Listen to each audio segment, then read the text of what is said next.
Good morning, everybody. We are in a very special time, let's say it, and this is the time of the 3 weeks, we call it the time of mourning, Bein HaMetzarim, and we entering Rosh Chodesh on Friday. This year it's on Friday, the Rosh Chodesh, and we entering the 9-day period, the days that we are mourning even more for the destruction of the temple. We refrain from eating meat, drinking wine.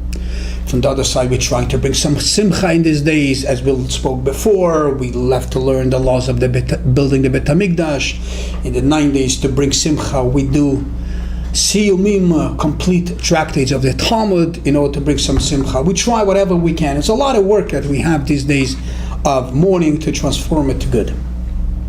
But as we know, the Rebbe would always quote the great fellow that we had, great tzaddik, the Shilah Kodesh, that he will always connect the parsha of the week to the current events. In other words, the parsha of the week to the time of the year. So let's also give one line of the parsha of this week, how it connects to these days, the Bein HaMetzarim days. And not on the negative, we got to find it in the positive. To transform to positive. This is the work that we have to do these days. And the parsha of this week really is a double parsha. In Israel it's a single parsha, but we have a double parsha, Matot-Masei. This parsha, Matot-Masei, is always in the 3 weeks.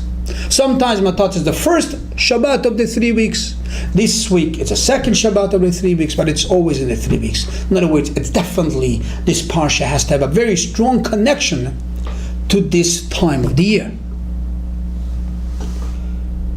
So there's many ways to connect it.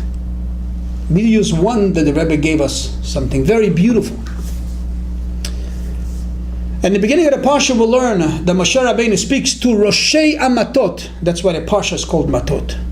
The heads of the tribes. As we know, the tribes had the leaders of the tribes. On top of them was the Sanhedrin, on top of them was the Kohanim, on top of them was Moshe Rabbeinu. So Moshe Rabbeinu will learn this parsha, speaking to the leaders of the tribes. And as we know, and the question is always asked, Moshe Rabbeinu always speaks to the leaders of the tribe. Why is it mentioned in this parsha, leaders of the tribes? Maybe we have time to talk about that too. And what is it talking about to them? About the vows, on annulling the vows. And the specifying in this expansion is, who has the power, who has the ability to annul vows? I'm getting carried away because there's a lot of information. I just want to share one point because we have only a few minutes.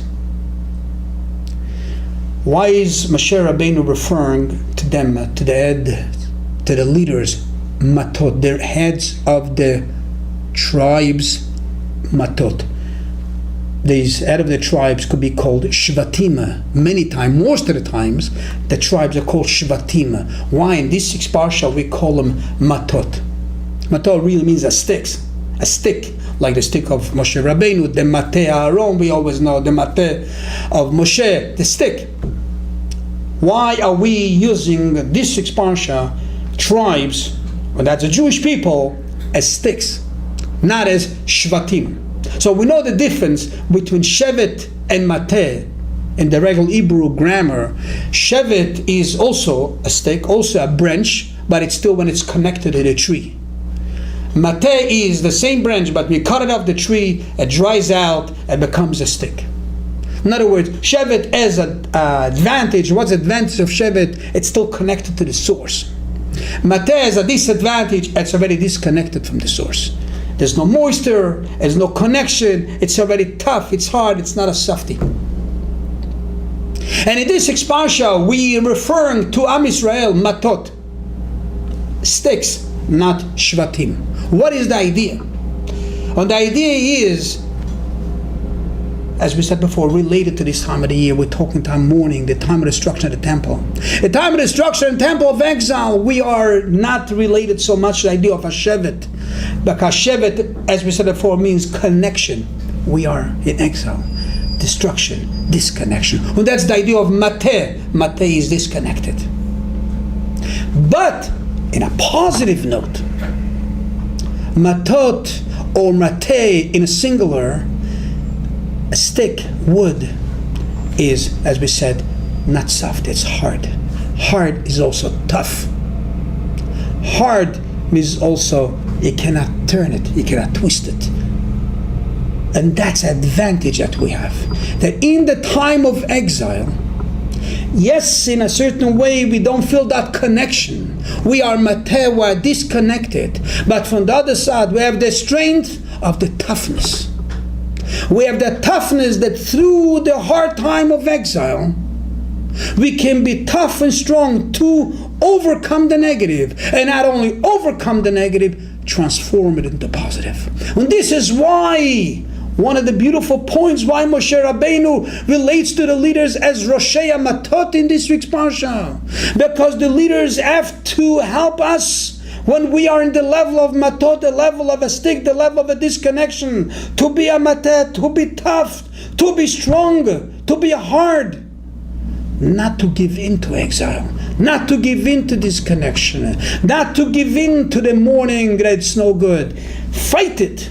Turning around, bring the positive, bring the Geula, bring the redemption, rebuild the Beis Hamikdash through the mateh, through the hardness, through the toughness.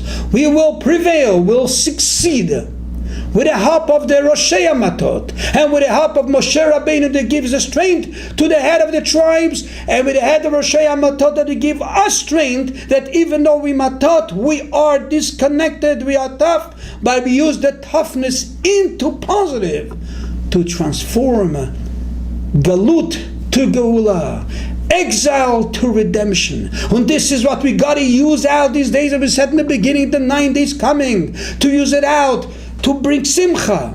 If it's a bris, if it's other beautiful things happening in the 9 days. But the main thing is, as the Rebbe said, to complete tractates of Talmud every day in the 9 days. By completing tractates of Talmud, this brings simcha, this brings a joy. And this is the idea of being tough.